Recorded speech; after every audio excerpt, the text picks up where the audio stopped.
Good afternoon, everyone, and welcome to TimesTalks' 20th Anniversary Festival. I'm Michelle Gray, the creative director of the New York Times live conversation performance and screening series TimesTalks. For 20 years, TimesTalks has showcased world-class Times journalists and creative thought leaders who have used the arts, sciences, and public office as a lens for change and a platform for conversation. There's more in store following today's TimesTalks, so I encourage all of you to visit our exciting activations, particularly the Smorgasbord Food Hall downstairs. Now down to business. I'm delighted to welcome you to today's event with actor and director Denzel Washington in conversation with director and playwright George C. Wolfe. The duo will discuss the new Broadway revival of The Iceman Cometh, Eugene O'Neill's ferocious American classic, which still has the power to send theater-goers shaking into the night. Denzel Washington, fresh off his extraordinary sellout runs in both Fences and A Raisin in the Sun, stars in this classic play about humanity, failure, and the American dream. Moderating today's conversation is Sopan Deb, a culture writer for the New York Times, writing about the intersection of politics and culture, among many other things. Please join me in giving a very warm welcome to Sopan Deb, George C. Wolfe, and Denzel Washington.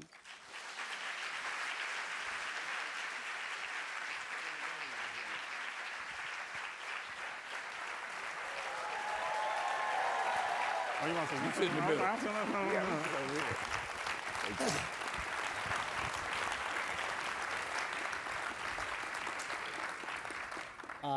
Wow, I've never received an ovation like that. Thank you so much to everybody for coming. This is very exciting. Just a reminder, after we're going to talk for about 45 minutes, and then we're going to take some questions from the audience. When we do questions, I have a couple rules. I run a tight ship. First, no selfies, please. Please keep your questions short so we can get to everybody. Otherwise, I will turn into Denzel's character from Training Day. So, all right. So let's get started. Just by a show of hands, who has seen The Iceman Cometh in any iteration? Okay, great. That's a lot of people. Wow. Okay, great. But for those of you who haven't, for either of you, can you give us a little bit of an overview from what you think the play is about? Okay. It's you know the story of it, or what it's emotionally and philosophically intellectually. We'll get to the about. emotional part in a little Okay, bit. we'll do. There's a bar, Harry Hope's bar, and it's a refuge for a number of people who are displaced for any number of reasons, personal as well as economic, and they're living there. And once or twice a year, this man named Theodore Hickman shows up, and he's a traveling salesman, and he puts out his money, and they have this great drunken time, and it goes on from anywhere from 2 weeks to forever, and then they go back to being who they are, and he goes back to his world, except for this time he shows up and he has a recipe for saving them. Got you. Now, correct me if I'm wrong, I don't believe the two of you had collaborated together before this show, correct? So can you tell me how you guys met and how this project came to be? How did we meet? Long time ago. Where? Where? No, I remember when. I mean, I don't remember like the first time. Well, I remember the first time. I don't know when. I don't know. When did we? I don't know. I don't know. Okay, I don't know. I stumped him on the First day of question. rehearsal. The first day of rehearsal. No, we met No, before. no, we met a long Yeah, time ago. long time ago. Well, in New York, early days, yeah. So how did this particular show come to be? Did you have the Iceman in mind? Like, how did you come to be? I've done 3 plays now with Scott Rudin, and we've had good success. And so he called me about every 4 or 5 years we get together, and so he put a list together of plays, and we sort of boiled it down, and this was one of the plays. Got you.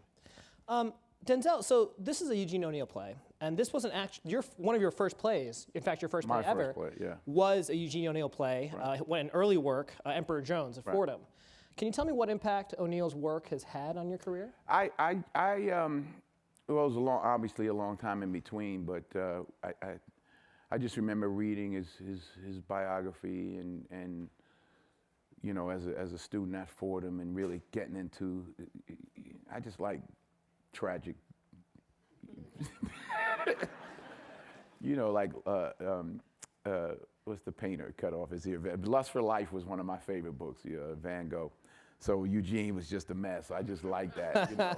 I just like that. Chester Himes, the people that just had just awful. I'm like, oh, okay. I'm all right then. What about you? Eugene O'Neill, when did you start first come across his works? What kind of impact did he have on you? In college, I read Iceman and you know, Long Day's Journey and Emperor Jones and all of that. And it was so interesting because I either they pushed me out or I couldn't get in. Working on this play has been incredibly transformational for me because I was going, yeah, but there's no poetry in the language. The language doesn't fly. The language doesn't sing. And it's okay, I get it. And then once you go on the journey, you realize the language is extraordinary.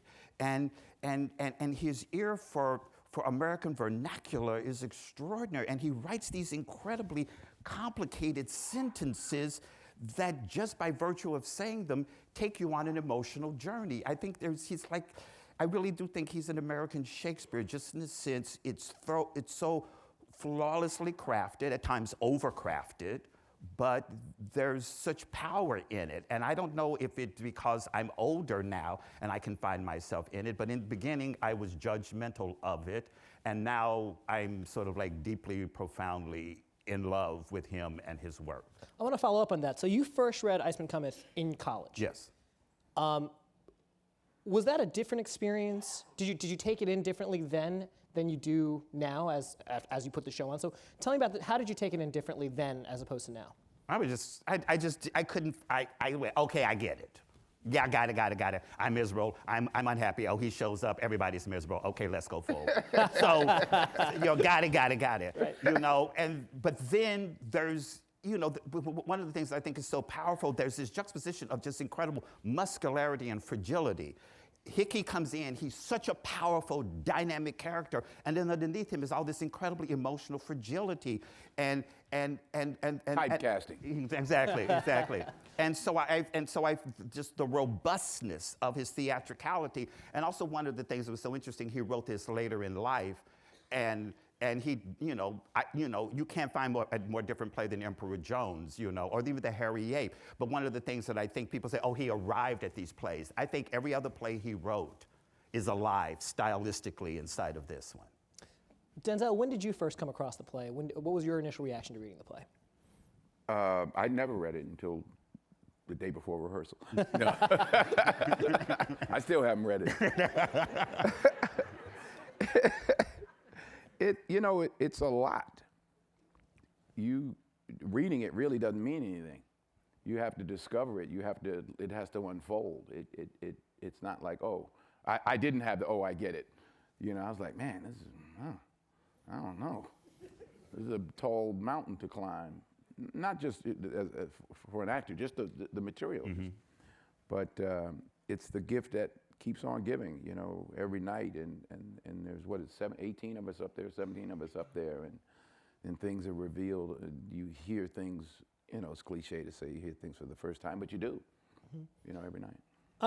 Denzel, your character is Hickey, and he seems, when I saw the show, what struck me was that he seemed to have this boundless energy in every single scene, and at least at first, he seemed to have just good intentions, but he harbors this secret. When as you were developing the character, how did you interpret Hickey and what his motivations were? I don't talk about that or get into that. Mm-hmm. I just do it. Mm-hmm. I don't sit around and talk about it or, you know, well, I thought this, and I'm not that kind of actor. I just do. Mm-hmm. You know, and every day is a discovery, and I don't assume that I know what I'm doing. Got you. It's true. George, this is a play that's been done, by my count, 5 times on Broadway, not including the recent production that Nathan Lane did. How do you take a piece like this that is pretty well known and make it seem fresh? Well, you have to not know it. You know, I have this belief that if you recycle a truth that you discovered somewhere else, the audience can smell it. And I think they can also smell when you have come up with a series of truths that you've found just working on this production.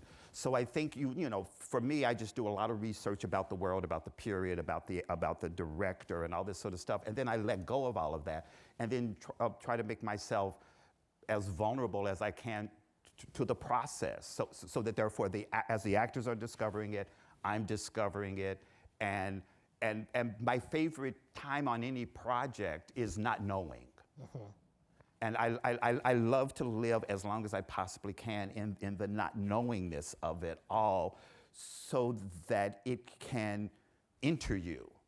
Because if you're so busy knowing, then you can't receive the information that's embedded in the words, in the language, that's embedded in what the actors are doing. And we have an astonishing group of actors, and they're each bringing their life secrets to this material. And hopefully what's happening is the life secrets of the characters and the life secrets of the actors are meeting, and then something hopefully intimate and truthful emerges from that. There have been past versions of this play that have run 5 hours. This one, at least from the version that I saw, was a little under 4. Was that a conscious choice to make it a little bit shorter? Were you worried about how audiences would, you know, keep their attention through such what is a pretty long work? I'm not thinking about how they're. Of course, I'm thinking about how an audience is receiving it, but I also wanted to find a robustness to the evening. I wanted so that therefore, as I spoke earlier, so that therefore there was extraordinary muscularity to the experience, so that an audience can relax inside of that and then receive the information. That sounds a little bit abstract, and yeah. but it's true. I just, you know, and also, like, there are repetitions that he does that are really, really fascinating, and then there are repetitions that he does, in my opinion, that are repetitions. And so I wanted to I went through a process of trying to figure out what sort of degree of repetitions reveal and what sort of repetitions keep you out. And so that was a process. But maybe it's 15, 20 minutes of the actual play have been trimmed, but not anything other than that. I think it's a way of playing. Like occasionally there's tons of overlapping, but it was just trying to find how to make it live. So it wasn't like, let me cut it so that people don't get bored. Right. It was just, how do I make it vibrant? Right. Denzel, you've done a lot of, this is, I think, your 5th Broadway play. You did Fences recently, Raising the Sun. How do you, do you prefer doing theater to film and TV? I mean, especially film. Like, do you have a preference, or is it all kind of the same for you? No, I started on the stage, and I prefer the stage until about a month in. I'm like, how many? Oh, only 147 more to go. Then I long for my trailer. I like exactly what I'm doing. I like moving around. I like doing plays. I like directing. I like producing movies and acting in movies. Right. This is a question for either of you. Can you describe? Denzel? Yes. It's a question. Can you talk to me a little bit about the rehearsal process for a play like this? It's a big cast, almost 20 people, with a lot of material. Can you take the audience a little bit from start to? I guess I know you're in previews and still editing and whatnot. Can you take me through the rehearsal process a little bit? That's you, I think. You begin and you just begin. I mean, one of the things that's been challenging about this play, it's like I did Angels in America, and it was like 3 acts and then 3 acts, and that was monstrous. But it was 3 acts and then 3 acts. This sucker is 4 acts, and it was just sort of like I would get 3 acts done, and I go, oh yeah, there's another one, And so just wrestling that to the ground had been weirdly, strangely challenging. Just headspace, just figuring out how to do it. But I remember at one point when I first started rehearsals for Angels, I was like, how do you direct 7 hours of theater. And then I went, oh, a scene at a time, George. You can't direct the whole play. So I think just the process was just going through it scene by scene, by moment, by moment, by moment. And then you end up, and then you have this event, and then you look at it from scene by scene. Because you look at it from moment to moment, and then you look at it from as beginning, middle, and end of an act, and beginning and middle of an act. And so you just keep on, approaching it, so that therefore, every time you understand something, it leads you to understand something else. And that clue will give you another clue as to what's next and what's next. So I think it's just been a moment-to-moment discovery process that we're still engaged with, and occasionally I will, just yesterday I was saying, oh, I think this moment that we discovered isn't quite doing it. Let's try another way of completely doing it. Or what is this that's underneath this? And let's try to get at the other thought. And I think that's one of the things that I think is really thrilling about working with Denzel, is that he's perpetually digging at the thing that's underneath the thing that's underneath the thing, and it's that degree of rigor that I think is it's thrilling to be in that room. It's thrilling to be in that room. I get my test score every night. George comes at the end of the night. I'm like, okay, what? But is that true though? Is it after a show? Can you take a little bit? Give me a little bit of a peek behind the curtain. Like, what's the process like working with George? He comes to my dressing room and gives me ideas. And I run with them. I like him. I like getting it the night before, right after the shows. I can sleep on it and try to get it in there. What's the experience? Has the experience with working with George been much different than working with previous directors? Like, what's been the main difference? Would you say? Wink once if it's been bad. No, it's the most. Period. That fun I've had. I'm trying to be nice because I work with a lot of people, but I'm excited, as excited as I've been ever. It's just fun to watch him. He cares so much. He actually, when I was sitting behind him when other people are on stage and they're doing the scene, and he's like. He does. He goes, and then he lays on the floor. He's like he's living with the people. I'm like, man, he's into it. I mean, it's you want to work hard for George. You want to deliver. He's doing everything he can, and you want to do your part. And the same question to you. What's it like working with me? Yeah. Words cannot begin to describe. I'm humbled by me. As we mentioned, this is a cast of about 18, I think. It's very ambitious. Mm-hmm. How do you approach directing a show like this? Especially working with so many theater pros. I mean, it's not just Denzel; it's also Cole Meany and many other names. Bill Irwin. What approach do you take that might be different from other shows? Is there a different approach? I don't think it is different. I think there are two. I fundamentally believe there are two schools of directing. There's two schools of directing. You stand where you are and demand people come toward your vision, or you go to where they are and then engage in a process of engaging, challenging, questioning, so that they end up in this cohesive unit. And I do the latter. It's probably harder, but it's also more rewarding, because people have secrets. If you live on the planet X number of years, you know things. You know things about failure and loss and discovery and truth, and you want them to bring all of what they know. So if you're going, it's like this and it's like this, you're cutting off their wellspring of truth and pain and clarity. And so the process is just about it's intimate. It's intimate just in the sense that you want people to feel safe so that they can reveal. And you want people to feel excited so that they share with everybody else. And I think that it's my job to create a room whereby that can happen. I remember very early on, I was directing some play in San Antonio, and and I got really annoyed with something, and I snapped.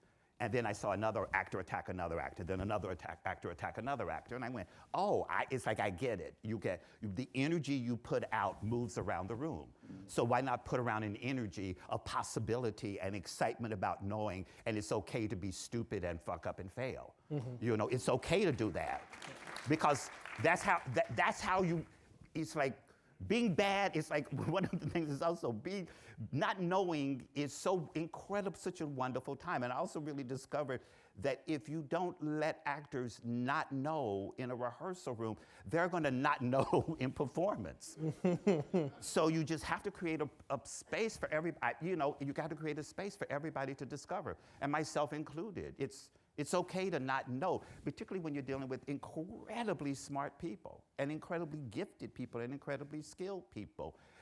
It's like, let's all get naked. Not literally, but let's all get naked. No, let's talk about that. Exactly. No, yeah, Let's of course. We each day, we take off all our clothes and we look at our flaws and say, let's go forward. So, one of the things we do that I picked up from another director, Kenny Leon, is we get in a circle every day, and we'll say a line from the play, but also we'll give everyone at a different day an opportunity to speak, and some of the things that people have revealed about themselves or about being here. You know, it brings us. It feels like we're a unit, like we're a family, and I think it's obviously important for this play. Yeah, because precisely. they are a family. And you say just one thing. It doesn't have to be related to the play. Just about. Yeah, you'd be surprised what people say, you know. Right. But it's good. There was one girl who was ready to give up. She was ready to quit the business, and it wasn't working, and she was going back to her small town. I forgot where she said she's from, and she came in and read for George, and it was like, wow, you just don't know what people are going through, and how fortunate we all are to be here and to share in this experience. Wait. Is that my mom out there? Denzel, you're known for your meticulous preparation for roles. You know, I think I read that for Training Day, you worked with the LAPD. You know, for the Hurricane, you trained with boxers. You know, is there anything special you did for this one? I've been drunk since. No, I don't drink. And it will tell me. I don't say, oh, boxing, a movie like that's more obvious, right. You know, but I guess drinking would be the obvious one. Or not drinking because he stopped. But I don't drink and anymore. I've done enough of that, but I could even use that, you know, and not that I think I'm a savior, but you know, you come in and he does want to save people. You know, it's like I say, you don't have to kill somebody to play a murderer, but it probably would help. No. You just come in. I just want to do well, you know, and I want to see others do well. That's one of the things I love about directing, is I really get a lot of pleasure out of seeing others do well. And so there's a lot of joy for me in this play, just watching everybody get off. Because actors are like, it's like, oh, you better come with it, because they up there acting. Not acting, they're acting. There's some folks that really, really, really good.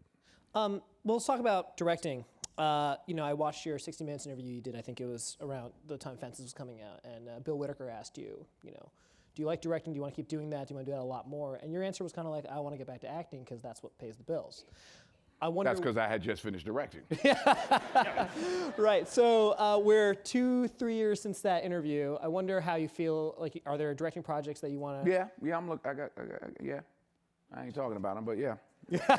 Gotcha. Yeah. But that's I got a great job. You know, I get to bounce around. You know, and acting, directing, stage, film. I mean, I like my job. This is a question for both of you, and this is something I came across, and you could feel free to tell me that this is a stupid question. I found out. Stupid question. Yeah. I read that Marlon Brando turned down the original title role for Iceman Cometh. Is that right? Yeah. At least that's what I read. It said in one of the Brando biographies. Do you guys ever, when you look back on your career, both of you had very storied careers. many awards, many accolades. Are there roles that you passed up? Or in your case, are there Roles that I passed up? Yeah. Yes. No, are there shows that, or are there movies that, hey, we want you to direct this, or we want you to be, that you passed up that you wish you would have taken in hindsight, even though you guys have both been very, very successful? I turned down 7. Oh, well. Brad Pitt, who they wanted, me, I think Morgan Freeman and I for 7. And I said, nah, it was too dark, the script. Then I saw the movie, I was like, oh, shoot. But it bees that way sometimes. Yeah. What about you, George? But do you even not think about that? No, I'm not a big fan of doing revivals, he said, as he's directing a revival. So, because I like, I don't know, that there's something about, this is sort of demented and psychotic, but there's something, I prefer new work because there's, you could fall off into the abyss working on it. And I like working on things where I feel like what I'm contributing really matters to its life. And on a revival, I feel like somebody else has already solved it, So it feels less dangerous to me. And But you don't feel like that for this show? No, because I was just went like, how the hell do you get through Act 1? I mean, it's just like, let me solve that. And then, so I was really engaged by the challenge of it, Does doing this show change whether you might want to do future revivals? Because No. Because it's just, no. I don't know. I turned down Porgy and Bess 857 times. And simply because I can't imagine ever staging I Got Plenty of Nothing and Nothing's Plenty for Me. So I just went like, I don't know how to do that number. Right. So, but I... You see what I mean? I get this every day. I love it. But no, I don't know. I think I used to think I was like, oh, I'm going to craft my career, and I think things present themselves to you, and you find yourself going on the journey, and then you end up there, and the reasons why you say yes to something isn't really what you end up getting, because generally it's some kind of, I think generally it's a kind of, even it may be a smart reason for saying yes to something, but it's probably on a certain level shallow, and then you go on the journey and you end up with something that has sort of altered your thinking or your being in some way, and just the journey of of what proportion of lies that we tell ourselves that allow us to go forward is healthy, and what proportion of lies that we tell ourselves is not, and it's just that the question of that is really fascinating to me. And in a time, what do I think we're all asking that, what do you hold on? How do you hold on to hope when you're in the presence of hopelessness? Well, answer that question for me. How do you? You drink a lot and you go to Harry Hope's bar. I don't know. or you work on a. I'm sensing a theme here. Exactly. Or you work on. I have this theory, which is how I say yes and no. If I like to say yes to a project, so that if I were to walk out of rehearsal of the theater and get hit by a bus, I wouldn't be pissed, because the last thing I was working on was stupid. It's like, the bus, the bus is coming at you, you go, shit, boom. And so going back to hopelessness, working on stuff that makes you feel vital. Working in a room with people who make you feel vital. So that's, I think, how you hold on to hope and power in a time of hopelessness. Working on something that you go, I am giving something. I am using my skill set and hopefully empowering the people I work with and empowering people who come to see it. I asked Denzel about him doing stage, him doing theater. I'm going to ask you. You recently did the HBO film, Secret Life of Henrietta Lacks. Do you have any ambition to do more film or television? Yeah. You do? Yeah. Anything you want to tell us about? No, I'm doing the Denzel Washington story. Okay. I'm acting and directing in it. Gotcha. I said at the beginning we'd circle back to this. I want to do that. I want to talk about the play and the material itself. It's a long play, as I mentioned, but it's also very dark. It's not it's. Do you have to keep saying it's long? No, sorry. But what I'm getting at What a is, robust evening. It didn't feel as though my 12 hours of life, it I wouldn't don't go feel that like long. it's dark either. You don't? No, I look for the joy. I come out, I'm there to make everybody happy. Well, this is what I was going to say is, what do you want audiences coming away from the play with? What do I want them to come away? I don't know. I never know how to answer that question. Is there something that you want them thinking about? Well, I think what O'Neill, it's the thing which I said is what do you hold on to? What do you grab hold of? And it's the play is really interesting to me because one of the things that O'Neill said, because he spent a lot of time, it was the Golden Swan, which was on 4th Street, just off of 6th Avenue, and Jimmy the Priest, which is on Fulton Street. And these sort of two places are based on Harry Hope's bar. And he spent a lot of time there. And one of the things that he said, from living in those worlds, he learned to judge no one. And so I found that was really fascinating in there. He also, the character of Joe Mott, the black character in the play, it's really interesting. There's the dialect can get a little bit so that's. What do you mean by that? It's Emperor Jones. I'm talking about Joe Mott even. I know, but Emperor Jones. It's a little bit of D's and Dats and Dims and Does, and but I think that what's always, anytime you approach any sort of written dialect, I always, my idea of secret is that you play the rhythm of what was written instead of the specific articulation of the words. But that's something you talked about with Fences. I mean, with August Wilson. I mean, this notion of the way the dialect is written. It's a rhythm more it's than the it is rhythm about of music. it. It's the music of it, exactly. But he's also, it's so fascinating because he's written Joe has these incredibly sophisticated thought process about race. There's, it's really fast. So that's fascinating, and that you will find very sophisticated thinking inside of these people who are without power. And so I'm really fascinated to invite the audience into the process of seeing people who we could dismiss and discovering that they are not dismissible. So that's one level on a very just simple level, and then other more, life, truth, beauty, how do I go forward? I think they will find themselves in it, or hopefully they will, or they won't. Mm-hmm. Don't you wish you were as smart as Joy? Well, wait. There's somebody have a little thing in my ear, and somebody's telling me. Do you? One of the things we talked about a little bit backstage is what was interesting to me is, you have Hickey on one side, then you have this kind of unit. You have 17 or whatever the number is of kind of these barflies in the bar. Denzel, did that dynamic manifest itself during rehearsals at all? Like, did you look at the 19 or so barflies as kind of a unit that you had to, as a character, try to save all of them, or what did you look at them as individuals? Probably individuals. I wouldn't say as a unit. No.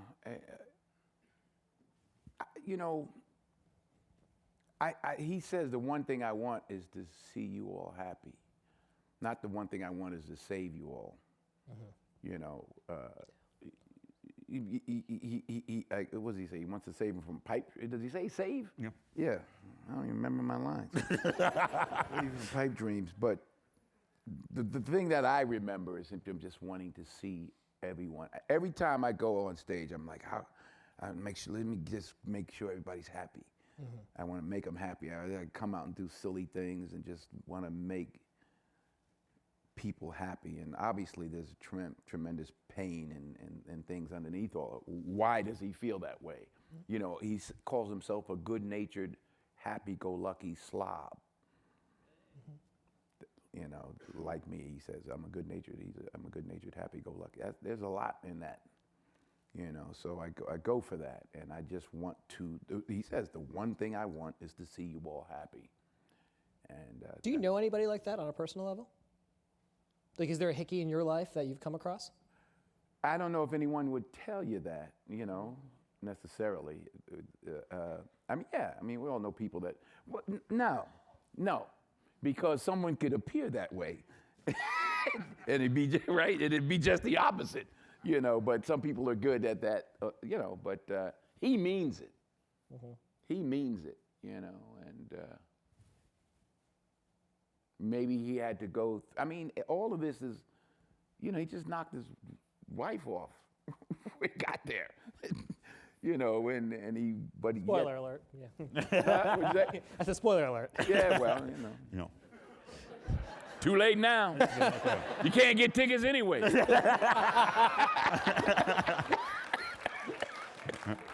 But I do have a few on the side anyway.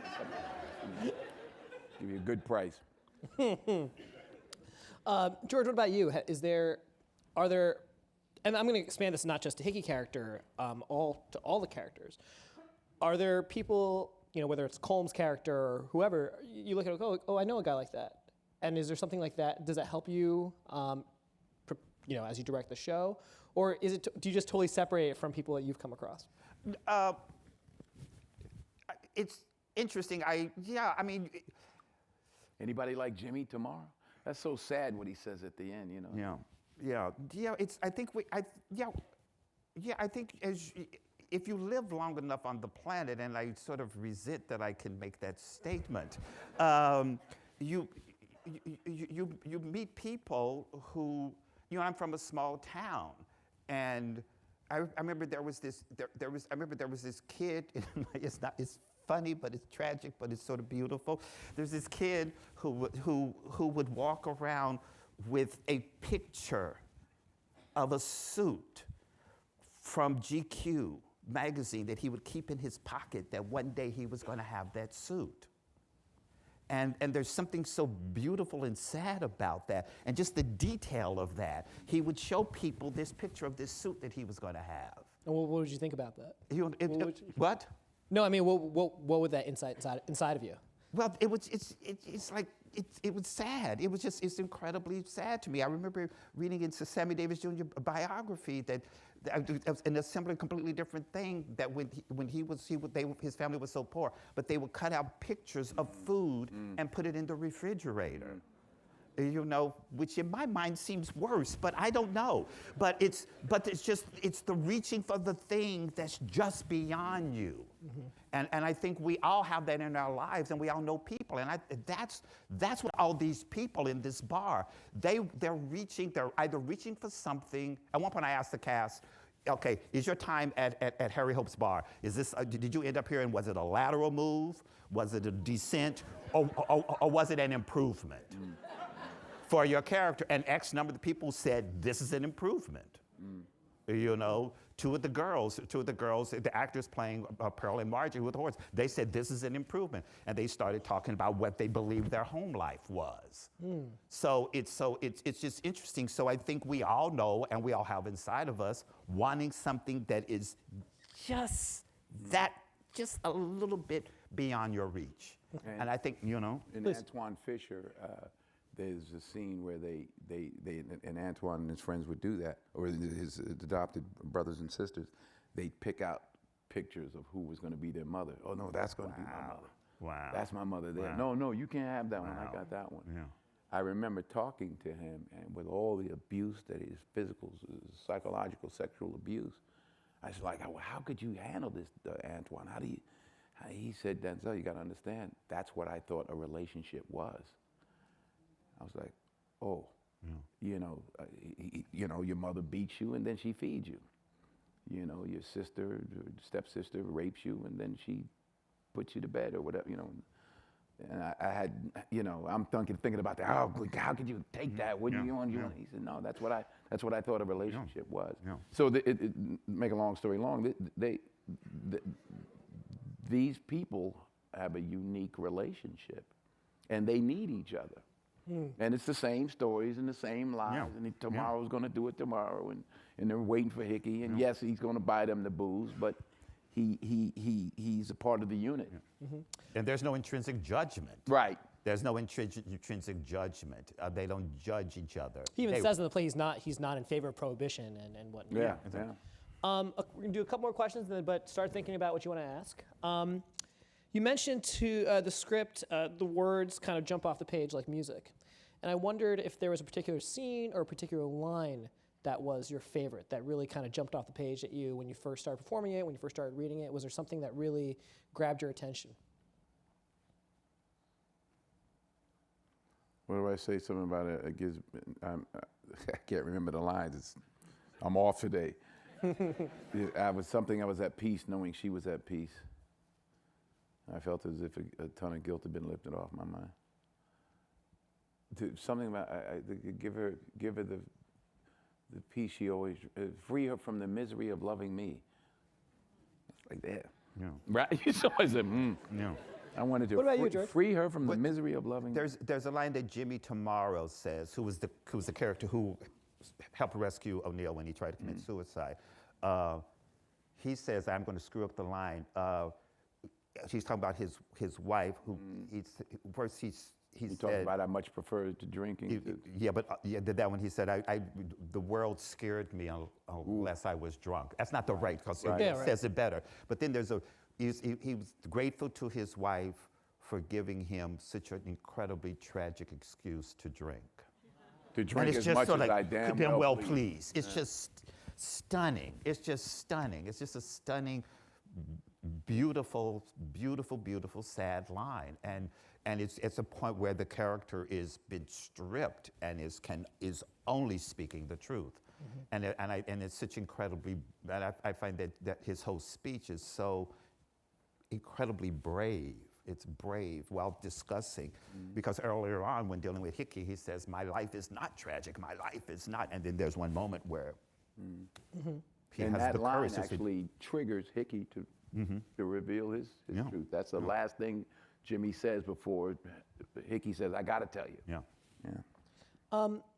This is the last question before we start taking some questions from the audience. Is there someone, this is a question for both of you, that you have not collaborated with, whether it's someone that might not even be alive today, ever, that you would have liked to have worked with or would like to work with in the future, or someone that you haven't worked with, that you haven't yet? My mind just went to, and God rest his soul, he just passed away, Milos Forman was a great filmmaker. I don't know. I'll take that. Anyone for you, George? Paul Robeson.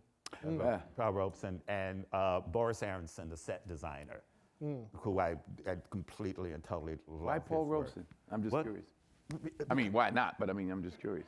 I used to, in college, I used to tell people that I was the illegitimate child of Paul Robeson and Dorothy Dandridge.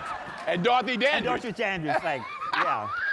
Black beauty, black brilliance. That was it, like that. Because I think there is, I think there is, I don't know why The we're laughing. illegitimate child of Paul Robeson and Dorothy Dandridge. That's what I told people in college. It's like a thing. Who I can't tell you, but you know what I mean. So, because I think there was, I think he had an astonishing instrument, and at one point I saw footage of him discussing Othello, which is not my favorite play, but it's discussing how he broke down the language and found himself inside the language. I just went, oh my God, this is, inside of all of that was an incredibly smart, detailed actor. So that would be. When I started acting, the two heroes of mine were Paul Robeson, because the first two plays I did were The Emperor Jones and Othello. Oh, right. Like Paul Robeson, obviously, and James Earl Jones. So they were the guys I would read about, and especially Paul or James I'd go see, but Paul I'd just read about him and thinking I was going to be him one day. Except for the singing part. I think there's a microphone being passed around, so just raise your hand and I'll call on you. Oh, sorry. Or are we lining up there? Is that what we're doing? Oh, okay. So if you have a question, Hey, what's up? We're gonna line up at. Dennis You have a Raheem microphone? wants? Yeah, I think, right? Yeah, we're not passing around, right? Yeah, if you want to ask a question, there's mic stands on either side, and I will try to get to everybody. Okay, why don't you go first? I have a comment and a question. I'm an older guy, so I've really seen everything you've ever done. In my opinion, you're one of the greats. You're a De Niro, a Pacino, a Brando. Are you talking about me? Yeah. I'm sorry. Repeat the statement, please. No. So- Yeah, I was confused too. Thank you. I was too. I'm sorry. Go ahead. No. Truly, Thank you. I'm an old white guy, and you're one of the greats. Thank you. You're going down like Brando and so on. And Well, since you brought it up, here, I'll reveal the secret today. I'm actually an old white guy, too. but of everything you've ever done, your portrayal in Fences was. Thank you. No joke, you and I have never met. And I think I was more upset for you that night than you were. Not winning the Academy Academy Award for Fences. I got a couple. Easy, I know. But that was your best. Thank you. Even Casey Affleck felt that. I mean, he said, Denzel, So, so here's my question. Oh. Okay. I just As had my to say mother always said, man gives the award, God gives the reward. So Yes, brilliant woman. I'm a great fan of O'Neill in this play. I've seen it by a lot of people. And Nathan Lane, who just recently did it, said, and also Brian Dennehy, who was big in this part, said that for years they were asked to do it, but they couldn't do it because you had to be an actor of real caliber to take on the part of Hickey.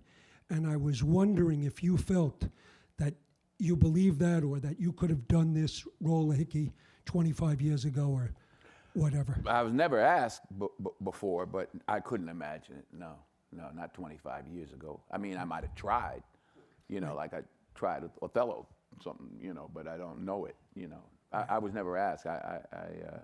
But no, I couldn't imagine 25 years. But you think your great acting experience gives you much more into this? Life experience. Yeah. Life experience, more than just acting experience, but life experience. I'm fortunate. I'm one of those guys who has a ticket. Say again? I have a ticket to the show. Oh, okay. go ahead, sir. Good evening, Denzel and George. I'm Benny Rando, the motivator. I got one powerful question for you, and that is, what was your greatest failure that taught you your greatest lesson? Was my greatest failure? That taught you your greatest lesson. You use great twice. So I don't have an answer for that. Bill Ball was ran the American Conservatory Theater, and he used to do a speech about positation. And he talked about failing big. And I like that idea as an artist. So I've had some failures in front of a lot of people. But I didn't mind that, because you grow from that, I had one review said he was brilliant, and then he opened his mouth.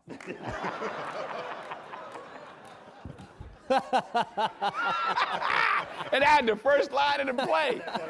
Oh, he was great, and then he opened his mouth. And I was there the next day, so it's. I had the same thing. I had a review that it was a play that I wrote, which is, in answer to your question, it said, the best directing, I didn't direct it, it was something where, the best directing the director could have done is put a sign on the door saying, "Do not enter." Oh.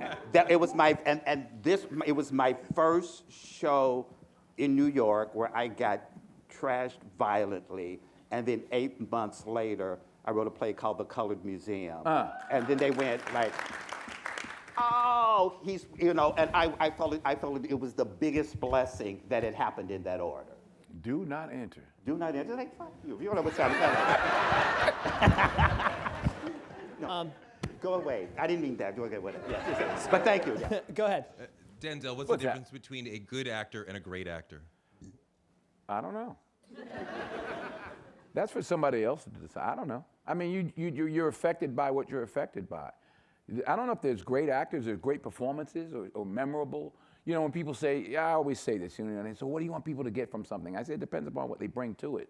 So sometimes you're bringing something to a play or to a movie and you see something up there that you think is great, but you're a part of it because you relate or you don't relate or whatever. But I don't know. There's no formula.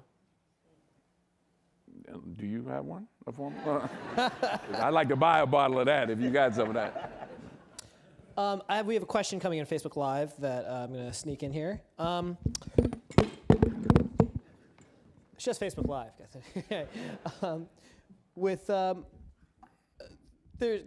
With everything we know about, this is from Curtis. Hello, Curtis. With everything we know about biases in Hollywood and the world of theater, do award shows and awards like the Oscars and Tonys still matter? I mean, sure, everybody wants to be loved. Come on now. I'm gonna sit there, oh no, it doesn't matter. Yeah, it does. Heck yeah. You feel good when they call your name. You feel bad when they don't. And some of my greatest performances, or when I lost, that camera's sitting there, I'm like, I'm so happy.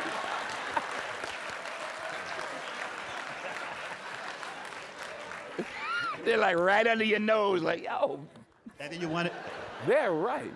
And then you won an award for that performance. For that performance, yeah, some of my finest performances. Go ahead, sir. Can I call you Denzel? Yes. Hi. Is that Houston? What is that? It's just a cap. Oh. Really. I'm in between seasons. The Mets start after Memorial Day. So, I'm Matt, and I think you're awesome. Thank you. I mean, thank you. I'm a little nervous. I'm gonna get you a Yankee hat, man.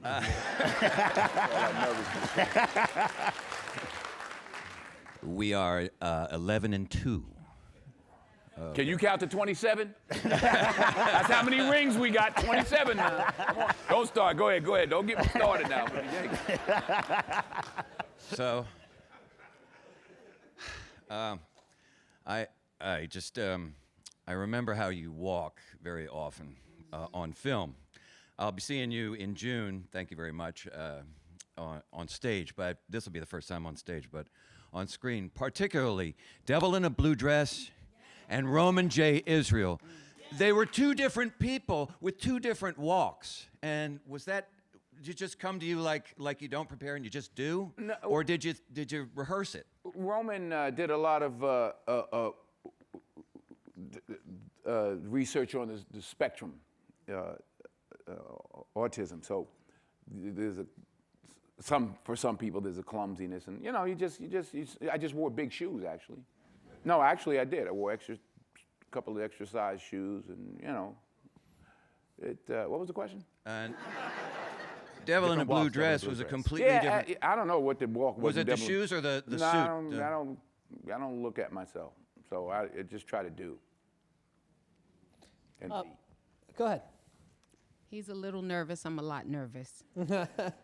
I'm a retired teacher, and I heard George. Thank you. Not for the retirement part, for the teacher part. I heard George say that he created a space for everyone to discover whatever they needed to discover to play their roles effectively. And Denzel, I'm talking to Denzel, Jesus. Sorry. What's she saying? Denzel, I heard you say that you get pleasure out of seeing others do well. My question is, did either of you consider teaching? Did we consider? Teaching. Oh! Have you taught? I've taught acting before. My mother was a teacher. My mother's a teacher and a principal, so I grew up completely, totally surrounded by teachers.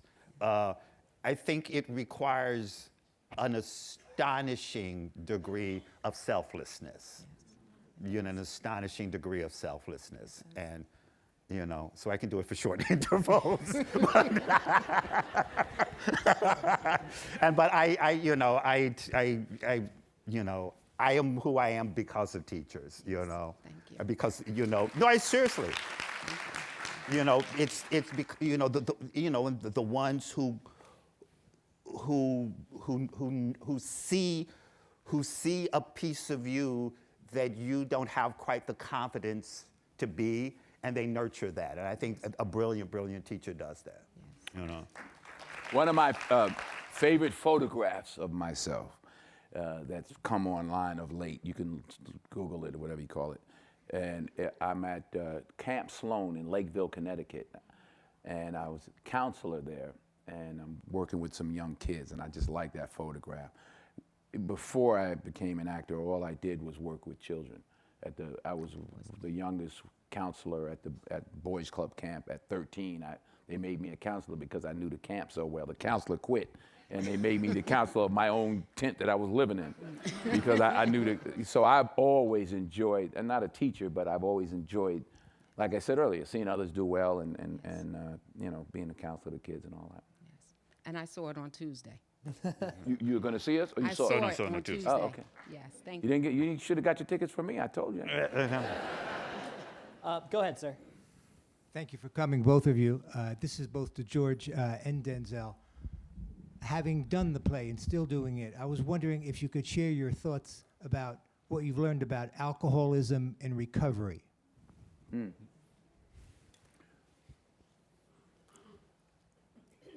I don't know what I know I couldn't do this play if I was drinking, but I haven't had a drink in 4 years. I used to drink a lot of good wine, but not anymore. What have I learned? I don't know.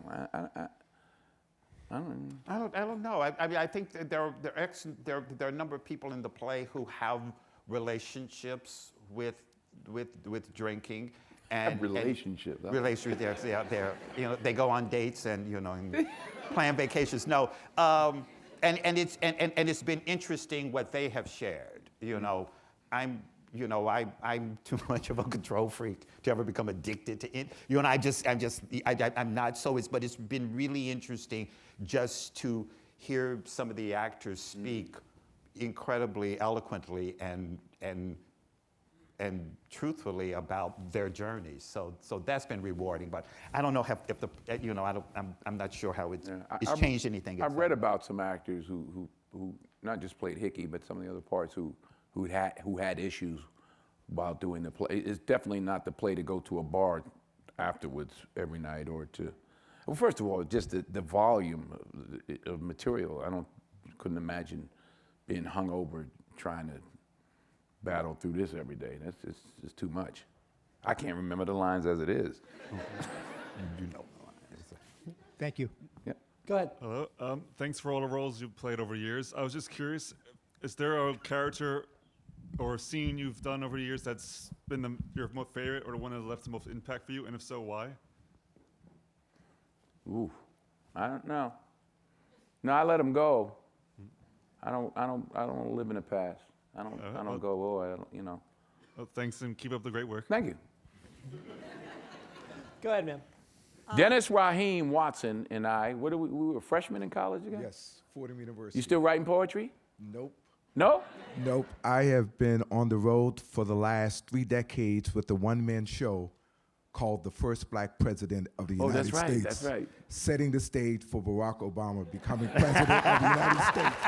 At a time when Ronald Reagan was president and everybody said that was never, ever going to happen. And we made that happen. Go ahead. I come away with, Denzel, you're being comfortable in front of a camera, behind the camera, and on the stage. And I get the feeling this job is the job of the moment, okay? Talking about Iceman? Yes. Is the job of the moment? Okay. Yes, sorry. No disrespect to Mr. O'Neill or your amazing ensemble cast, and it is that, an ensemble. Do you feel the weight of being you on that stage and filling 1,200 plus seats? You can read the New England Journal of Medicine, and you're going to fill 1,200 seats. We all know it. Would you direct So you'll be traveling around with me, just walking the streets with me, and then when people go, "Hey, Denzel," ask her. You kid about being sold out, but we all know you're sold out. I very happily have a ticket and would never miss you in thank you. anything. But Uh-oh. are you aware of the audience? I've been told you don't do curtain calls, and that That's doesn't. not true. I don't do curtain calls. That you don't Believe come out half of what you read, and none of what. Fake that I don't news? do curtain calls. Fake news? I heard it from Well, someone don't that read the saw, fake news. No. How you gonna not do a curtain call? Someone that saw Just the not, show. not come out? Someone that saw the show said you did not come out. Oh, well. They're lying. Exactly. Is that a friend? Person They're here? sitting next to me. Yeah? Where? Make them stand up.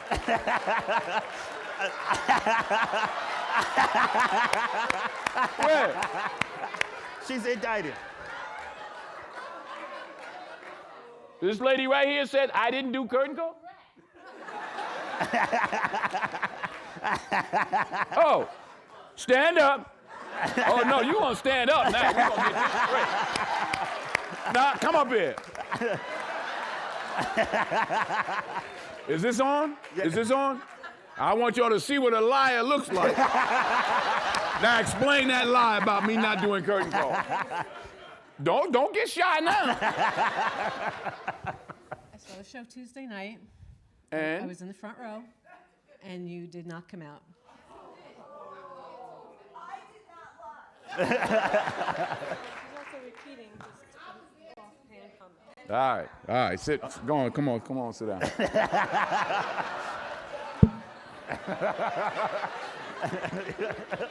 I'm gonna pray for you, dear. I'm gonna pray for you. Y'all pray for her. So I didn't come out for the curtain call Tuesday? Oh my God. Okay. But y'all work it out.